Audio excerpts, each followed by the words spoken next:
Hello everyone, welcome back to my channel. Now we will solve question number 2 of exercise 2.4.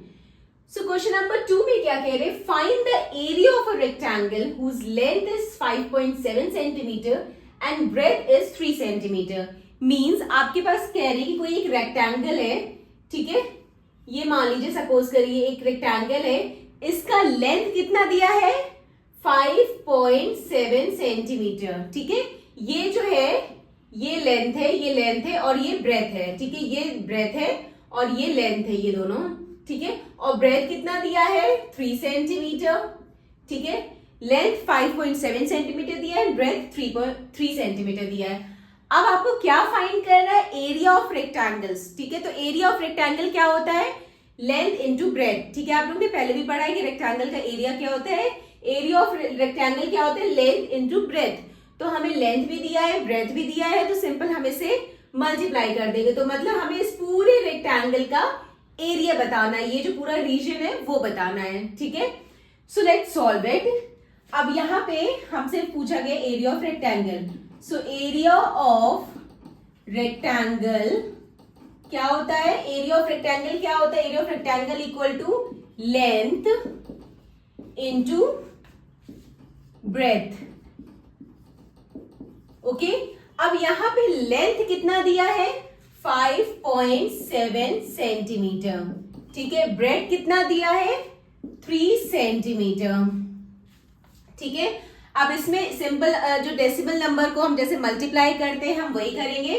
अब देखिए ये 5.7 centimetre और ये 3 centimetre है, ठीक है? सो अब देखिए 5.7 है, ठीक है? अब यहां पे इसको हमें मल्टीप्लाई करना है 3 से, ठीक है?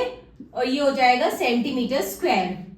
सो यहाँ पे आप क्या करिए, या तो आप इसको डायरेक्ट मल्टीप्लाई कर दीजिए या तो आप ऐसे कर सकते हैं कि 5.7 है, ठीक है? अगर हम यहाँ पे पॉइंट हटाएंगे, ठीक है, तो डेसिमल के बाद एक डिजिट है, तो अगर हम पॉइंट हटाएंगे तो डेसिमल के बाद एक डिजिट है, तो इसीलिए यहाँ पे नीचे एक जीरो लग जाएगा, ठीक है? और इंटू 3 हो जाएगा, ठीक है? Centimetre square. सो ये कितना आ जाएगा? अब इसको हम सॉल्व करते हैं. 57 को हम 3 से मल्टीप्लाई करते हैं. 57 को हम 3 से मल्टीप्लाई करेंगे तो क्या आएगा? 7 3 से 21, 5 3 से 15, 16, 17, तो 171. तो ये क्या आ गया? 171 अपॉन 10 सेंटीमीटर स्क्वायर, ठीक है? अब यहां पे नीचे क्या है? 10 है, यानी कि 10 में कितने जीरो होते? एक जीरो है, एक जीरो है, मींस डेसिमल के बाद एक डिजिट होना चाहिए, ठीक है? क्योंकि हमें आंसर जो है अपना वो डेसिमल फॉर्म में लिखना है, ठीक है? तो इसीलिए हम इसे डेसिमल में कन्वर्ट करेंगे. तो क्योंकि यहाँ पे नीचे 10 है, या 10 में कितने जीरो होते? एक जीरो होते, यानी कि डेसिमल के बाद एक डिजिट होना चाहिए. तो ये क्या आ जाएगा? 17.1 सेंटीमीटर स्क्वायर, ठीक है? सो आप या तो इसको ऐसे कर सकते हैं, ठीक है?